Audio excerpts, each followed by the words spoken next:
విశాఖ ఉక్కు ఆంధ్రులకు 32 మంది ప్రాణాలు త్యాగాలు చేశారు.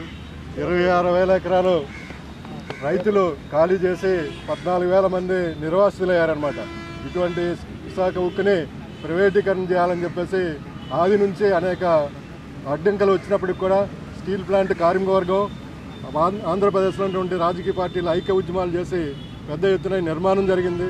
ఇవాళ 7.3 మిలియన్ టన్స్ స్టీల్ ప్లాంట్ని సొంత నిధులతోనే ఏర్పాటు చేసుకున్నటువంటి విశాఖ ఉక్కుని పాస్కోకి 950 ఎకరాలు ఇవ్వాలని చెప్పి, అలాగే ఇది కాకుండా మొత్తం 9,000 ఎకరాలు నిరుపయోగంగా ఉన్నాయని చెప్పేసి ఆ 9,000 ఎకరాలను కూడా ఇవాళ రాష్ట్ర ప్రభుత్వం బీజేపీ ప్రభుత్వం కాజేయాలని చెప్పేసి పెద్ద ఎత్తున ప్రయత్నం చేస్తున్నారు అన్నమాట.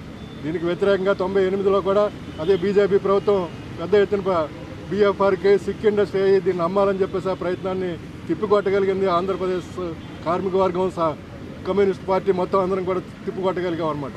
ఈవేళ అదే పరిస్థితుల్లో మళ్ళీ పెద్ద ఎత్తున పోరాటం చేయవలసిన అవసరం ఉంది.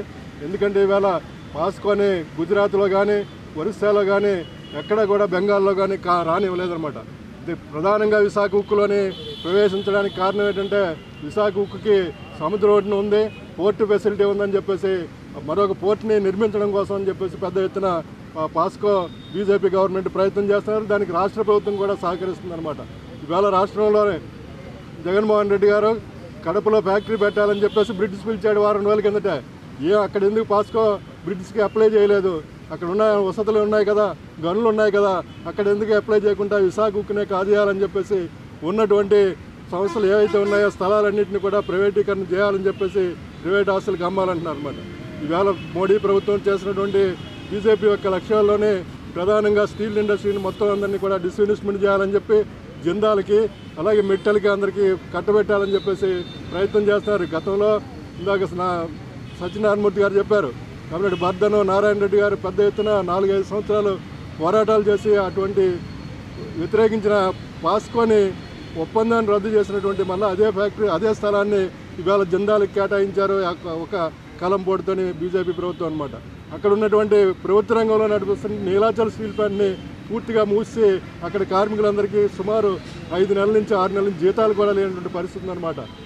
ఇవాళ యజమాన్యాలు కానీ ఇవాళ ఉన్నటువంటి కేంద్రంలో ఉన్నటువంటి ప్రభుత్వాలు రాష్ట్ర ప్రభుత్వాలు అంతా ప్రైవేటీకరణ చేయాలి. కేవలం అంబానీ అదానీ లాంటి వాళ్ళకి మిట్టల వాళ్ళకి జిందాలు ఇటువంటి వాళ్ళందరికీ కూడా ఉన్న స్టీల్ ప్లాంట్ భూములన్నింటినీ కూడా స్టీల్ ప్లాంట్లన్నింటినీ కూడా భారతదేశంలోని ప్రైవేటీకరణ చేయాలని చెప్పేసి ఈ ప్రయత్నాన్ని భారతదేశ వ్యాప్తంగా పోరాటాలు జరుగుతున్నాయి. అందులో భాగంగానే విశాఖ ఉక్కులో కూడా రేపు 26వ తారీఖున సమ్మెకి వెళ్తున్నాం.